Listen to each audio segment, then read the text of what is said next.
Bonjour à tous et bienvenue sur la chaîne Musicaid Community. Aujourd'hui, vous allez apprendre à jouer la chanson Shape of You de Ed Sheeran au piano si vous souhaitez chanter tout en vous accompagnant. Si vous aimez le concept d'apprendre le piano en ligne sans passer par le conservatoire, alors manifestez-vous en lâchant un petit pouce bleu et en partageant cette vidéo à fond. Ok, alors prenons les accords de cette chanson qui sont au nombre de 4. Donc nous avons le Do dièse mineur, le Fa dièse mineur, le La majeur, ainsi que le Si majeur. Puisque ces accords sont déjà dans le bon ordre, on doit maintenant savoir comment les jouer. Donc tout d'abord, le Do dièse mineur qui se compose du Do dièse, Mi et Sol dièse, ce qui nous donne ceci. Ok. Ensuite, nous avons le Fa dièse mineur qui se joue avec le Do dièse, le Fa dièse, ainsi que le La. Ok. Ensuite, nous avons le La majeur qui sera avec le Do dièse, le Mi, ainsi que le La, donc comme ceci.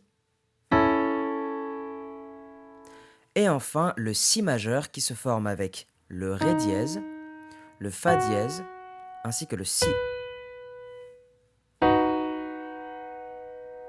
Ok? Donc, Do dièse mineur, Do dièse, Mi, Sol dièse, Fa dièse mineur, Do dièse, Fa dièse,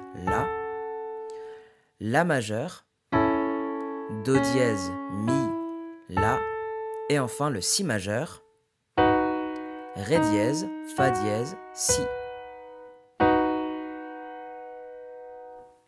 Avant de continuer la vidéo, je vous suggère fortement de vous entraîner à reproduire ces accords correctement, c'est-à-dire à pouvoir à peu près passer d'accord en accord de manière fluide. Si vous ne l'avez pas encore vu, vous trouverez dans la description de la vidéo une fiche PDF que vous pouvez télécharger et imprimer.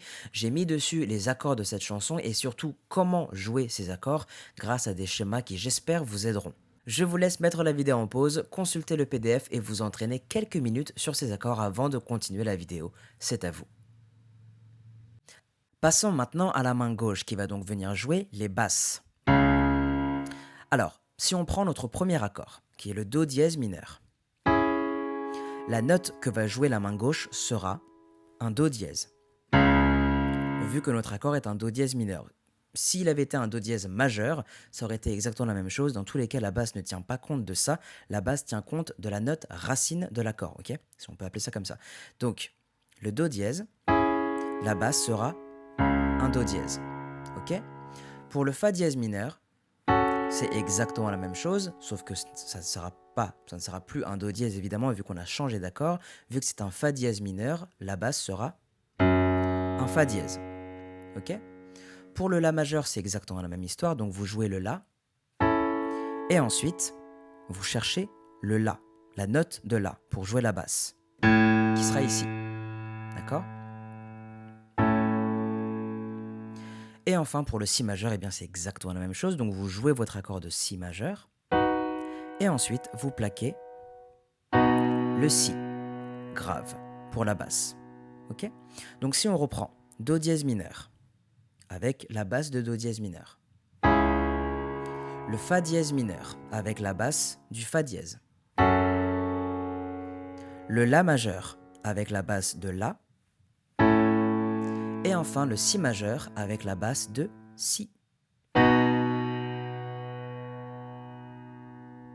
Vous devez entendre quand même une grosse différence entre l'accord plaqué tout seul et l'accord plaqué avec une octave. Vous pouvez aussi également rajouter cette octave-là, d'accord? Donc c'est un Do dièse également, mais il y a une octave qui les sépare, d'accord? Mais vous pouvez quand même faire ça si vous voulez donner un petit peu plus d'ampleur à votre son. Donc on va venir jouer le Do dièse mineur comme ceci, d'accord?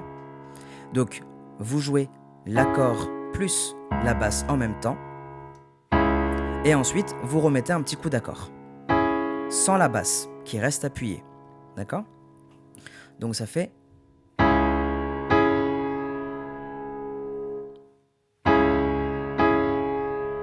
Ok?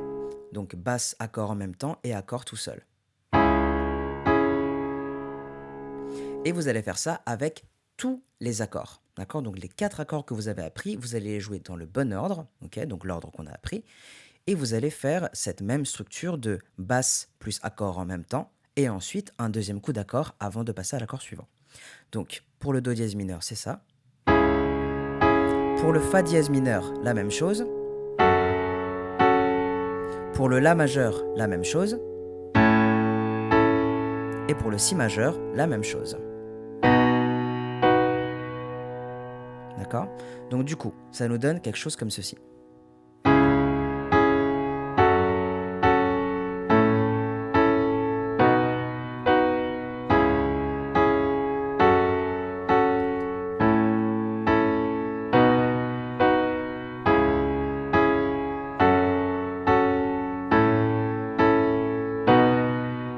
D'accord?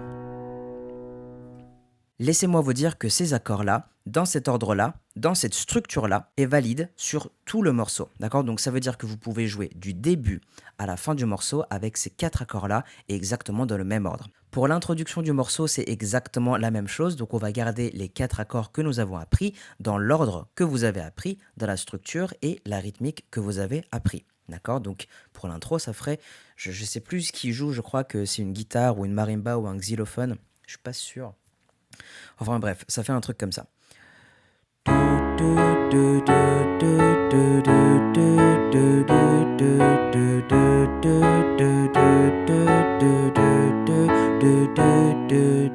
Et là, Ed Sheeran commence à chanter et on modifie bien évidemment pas les accords. The club isn't the best place to find love, so the bar is where I go. Me and my friends at the table doing shots, drinking fast and then we talk slow. Come over and start up a conversation with just me, and trust me, I give it a chance. Enfin bref, on pourrait continuer comme ça tout le temps. On va juste faire le refrain pour que vous voyez bien qu'il n'y a aucun changement d'accord, ni d'ordre, ni de rythmique. Alors, le refrain... ouais. I'm in love with the shape of you. We push and pull like a magnet do. Although my heart is falling too, I'm in love with your body. Last night you were in my room, and now my bed sheets smell like you. Every day discovering something brand new. I'm in love with your body. Et même le oh I, c'est la même chose.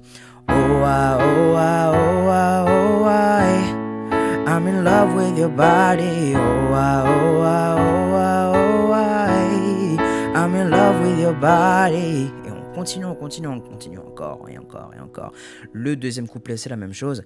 When we can, will the story begin? We're going out on a first date.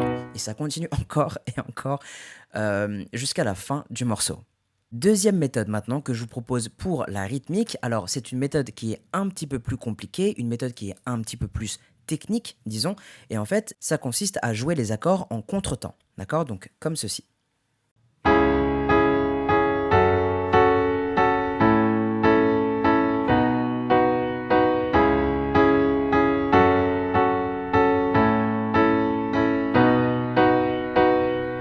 D'accord? Donc c'est différent du...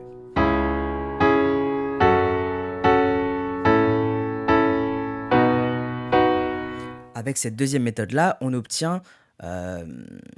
comment dire ça? On est un petit peu plus... On est un petit peu plus proche de la version originale. Donc... The club isn't the best place to find love, so the bar is where I go. Me and my friends at the table doing shots, drinking fast and then we talk slow. Une fois que vous aurez décidé de la manière de jouer votre chanson, donc avec les accords, l'ordre des accords ainsi que la rythmique, que vous êtes seul à choisir, d'accord? Donc vous pouvez par exemple alterner entre la première méthode et la deuxième méthode pour créer ainsi une troisième méthode. Vous pouvez également bidouiller quelques trucs et tout, comme vous le sentez. Dans tous les cas, c'est vous le musicien autodidacte. Après cela, il ne vous restera plus qu'à vous munir de votre micro et de vos paroles et vous serez prêt pour chanter la chanson Shape of You en vous accompagnant au piano. Félicitations à vous.